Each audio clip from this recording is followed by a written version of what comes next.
Oh, yeah? You're like, huh? Huh? What's up, Dad? What's up? What's up? What's up? What's up? All right. So, been working on a Jeepster. I forget where we left off the last video. I don't think I had that filler piece in yet. So, it's not a perfect piece. This is not a perfect project. It's a thing, like, you would think that I would just be such a perfectionist working on my own stuff because I have to be such a perfectionist working on other people's stuff. My stuff? Oh, hell no. But I want to show you what I started doing today. We actually have a spot for the battery right there. It'll work just fine. I just have to tie the battery down a little bit. That hood hinge is super close to hitting it right there.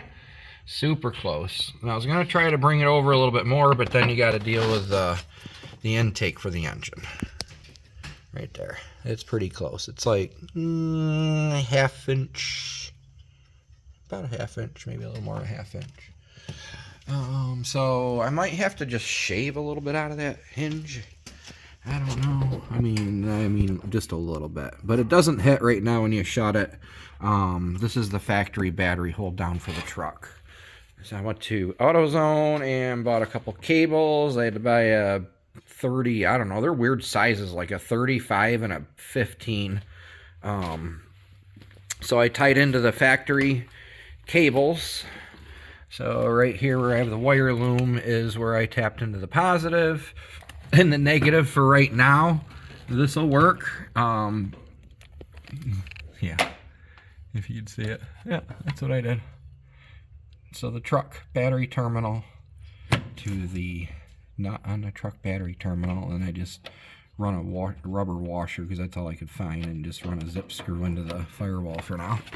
But she starts. Oh, and the heater core, I just made a bypass for it. For right now, that's just kind of zip tied right there.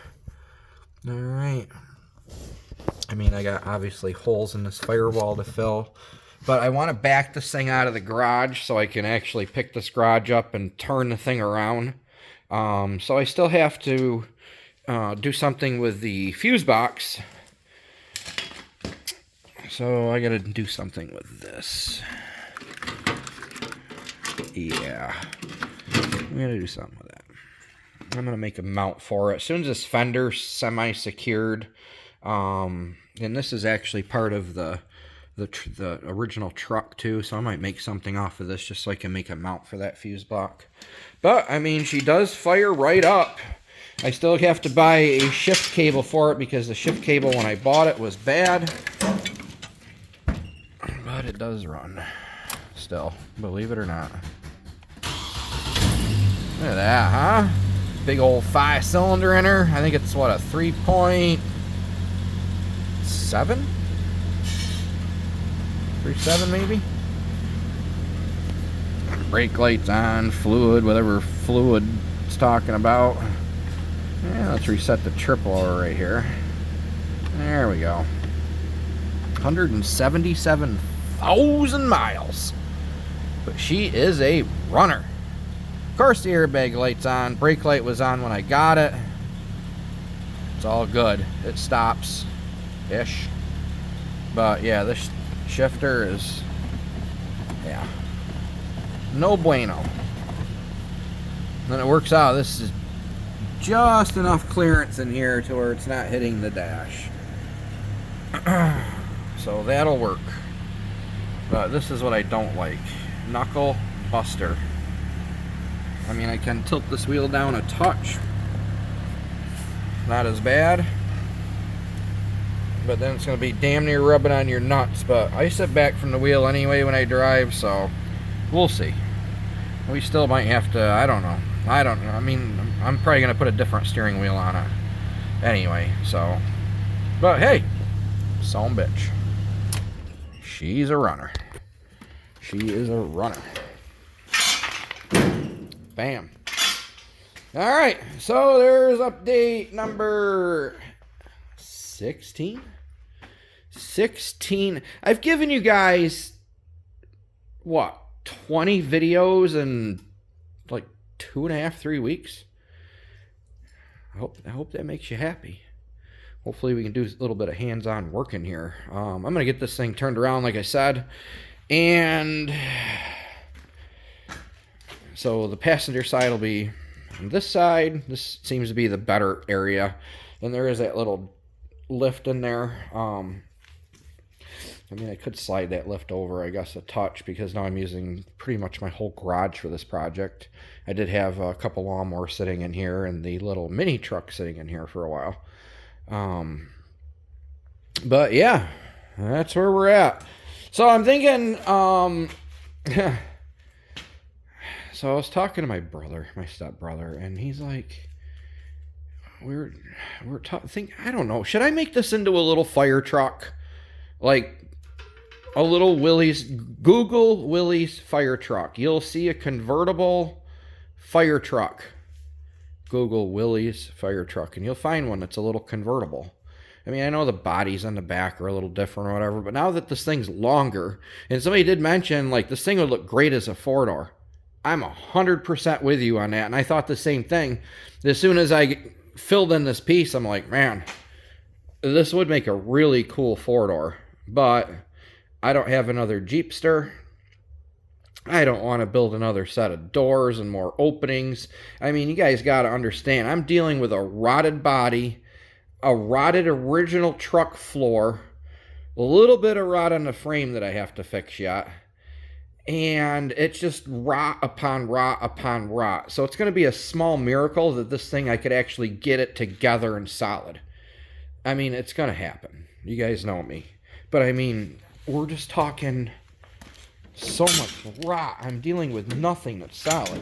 I mean, all this is just freaking, there's nothing here. And then the truck floor, I mean, that part of it's solid. But I have to tie all this in. That part of the truck floor isn't solid. Oh, yeah, look at that. Like, there's just, look back here. Look at that. Oh, yeah. This is what we're dealing with. What are you doing, Grace? She's like, I want to go for RIDE, but you're not going for a RIDE, not yet. Get away from there.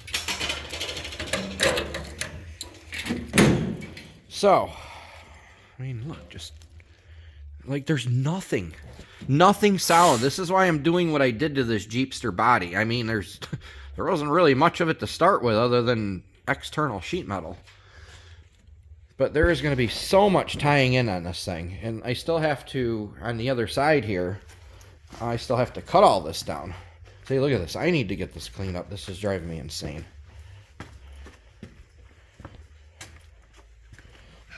I still have to lengthen the body on this side. I mean, there's just not, look. This is all just,